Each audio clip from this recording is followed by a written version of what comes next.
Hello there, I'm natekokernot and welcome to my channel. I'm here to discuss a subject that I have very little first-hand knowledge of, scientific research. I'm leaning heavily on the book by Donald Hoffman called The Case Against Reality, because much of what I do understand about science and the methods of science I have learned from this guy.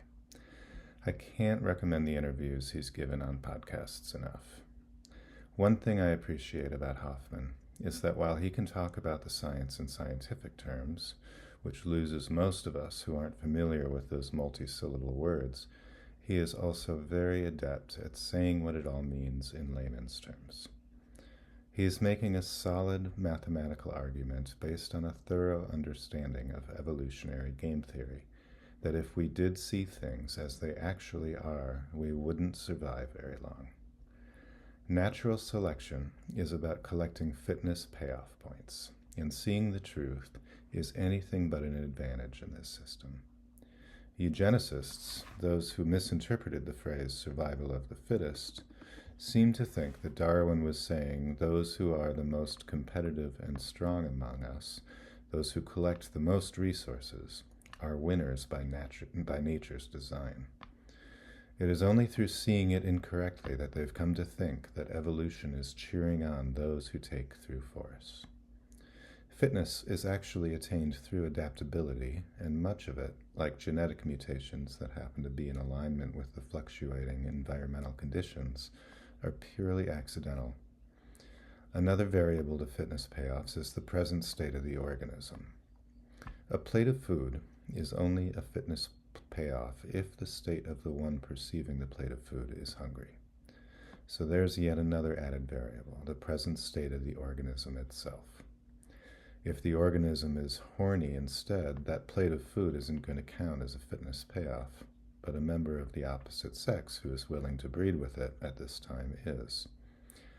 As we've been designing better microscopes, we've been learning that at the microscopic level, the reality isn't much like it appears to the eyes.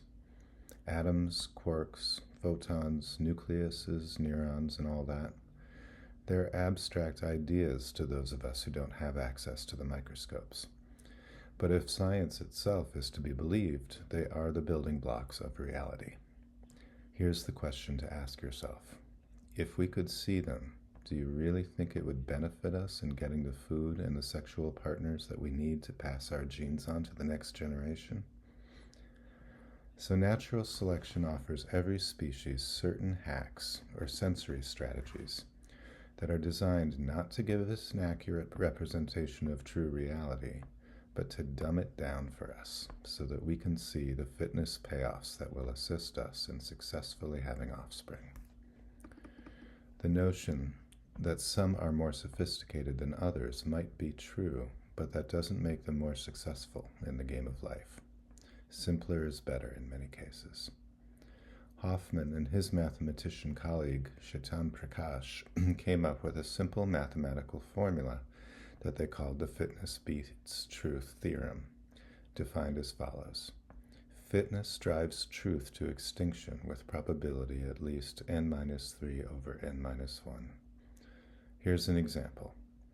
If an organism has 10 photoreceptors in its eyes, each of which has two states, the chance that that organism sees reality as it would be, at best 2 in 1,000.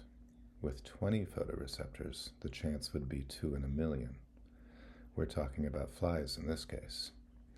For 80 photoreceptors, the chances would be reduced to 1 in 100 sextillion.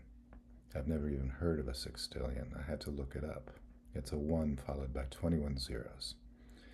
If an organism has 130 million photoreceptors in its eyes, as human eyes do, the chances that it is capable of seeing the truth of anything are reduced to effectively 0. Our eyes don't see reality for what it is.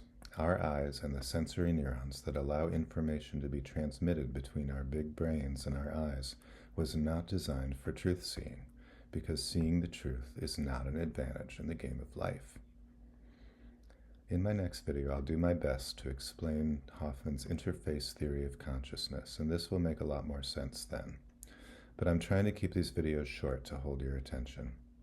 Hoffman uses the metaphor of a set of virtual reality goggles in a game like Grand Theft Auto, which, it turns out, is a very apt metaphor because it turns out what we know as the struggles of the competitive nature of life is nothing more than a meaningless game itself.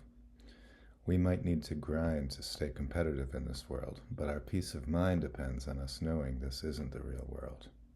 It's difficult stuff to wrap our heads around, so I highly recommend you hear it directly from him. I've shared another link to a video where he explains it far more eloquently than I do. It is in the More section, and he's got at least a couple dozen others here on YouTube. Thanks for bearing with me, and if you're finding these ideas helpful, please like and subscribe so that this message can continue to spread.